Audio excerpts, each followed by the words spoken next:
chrétienne dans la communion du Saint-Esprit. Vivre selon notre nature ou selon l'Esprit. Pour vous, bien-aimés, bâtissez-vous sur votre foi très sainte, priez par le Saint-Esprit. Gardez-vous dans l'amour de Dieu, en attendant la miséricorde de notre Seigneur Jésus-Christ pour la vie éternelle.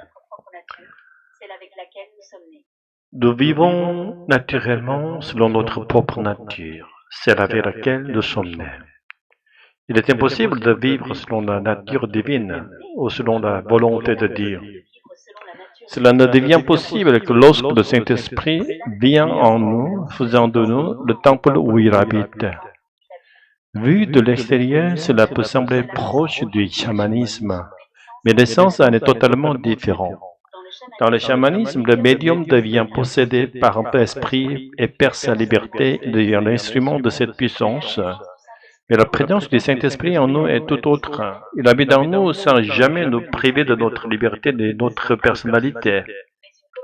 Ce n'est pas une possession, mais une communion d'amour libre et personnel. Le Saint-Esprit demeure en nous et en même temps, il nous introduit en lui-même. C'est le mystère de l'immanence réciproque, la périchorèse, où deux réalités coexistent sans confusion dans la plénitude de la communion. C'est là aussi le mode d'existence des trois personnes de la Trinité. Dans l'amour trinitaire, l'unité est si parfaite qu'elle apparaît comme une seule réalité, bien que personne reste distincte.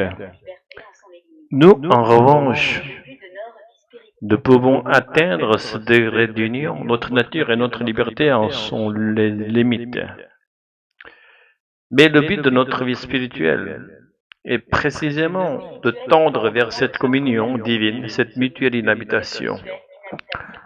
Le ciel est l'accomplissement de cette union parfaite, de la Trinité révélée dans la foi chrétienne, dans les versets 20 et 21 de Jude.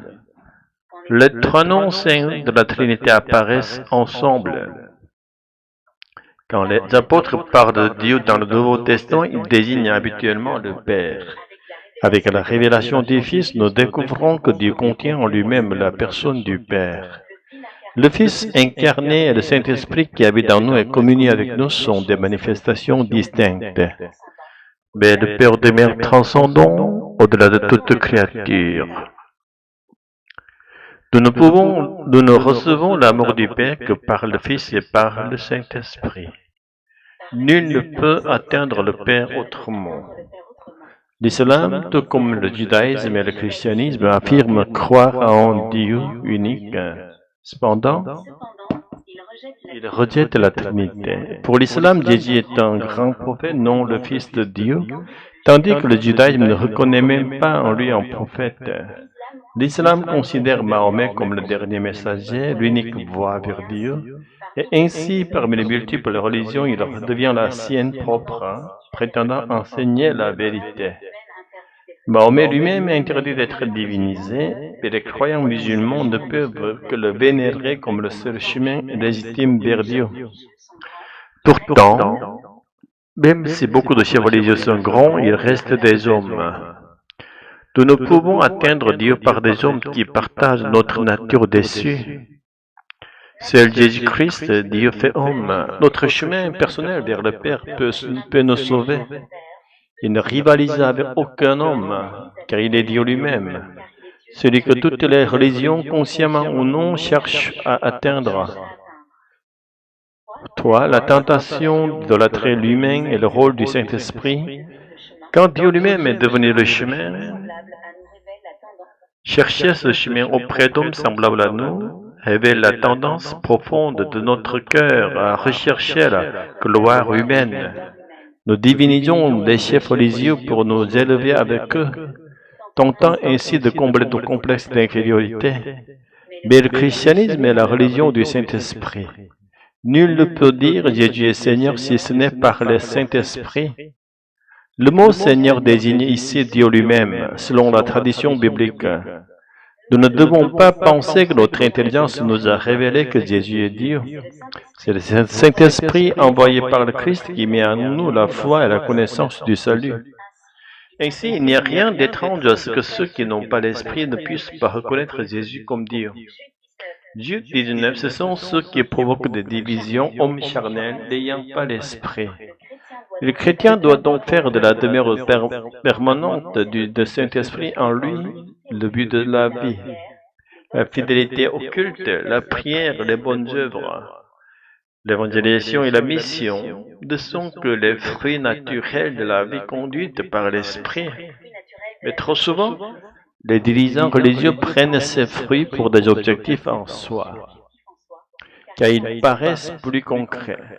Aujourd'hui, la lettre de Jude nous exhorte, édifiez-vous sur votre foi très sainte.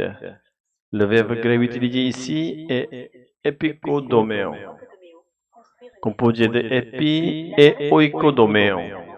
Il apparaît cette fois dans le Nouveau Testament, notamment en 1 Corinthiens 3,10. Selon la grâce de Dieu qui m'a été donnée, j'ai posé le fondement comme un sage architecte. Et un autre bâti dessus.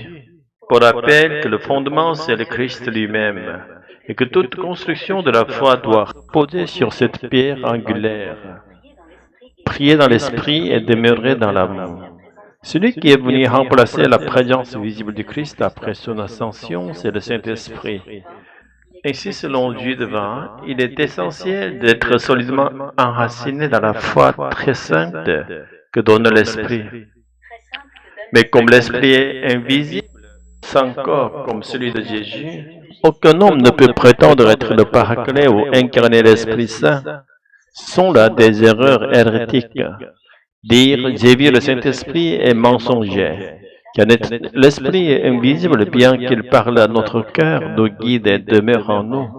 Et contrairement à l'Ancien Testament, il repose sur tous les croyants sans distinction. Nous ne devons donc ni nous glorifier de sa présence, ni rester indifférents à son absence. Si l'Esprit s'éloigne, notre cœur doit s'attrister. Dans l'expression « prions dans le Saint-Esprit », le texte grec dit littéralement « en l'Esprit Saint ». Cela signifie prier selon sa volonté, selon sa direction. Nous devons écouter la voix de l'Esprit, non celle de notre nature.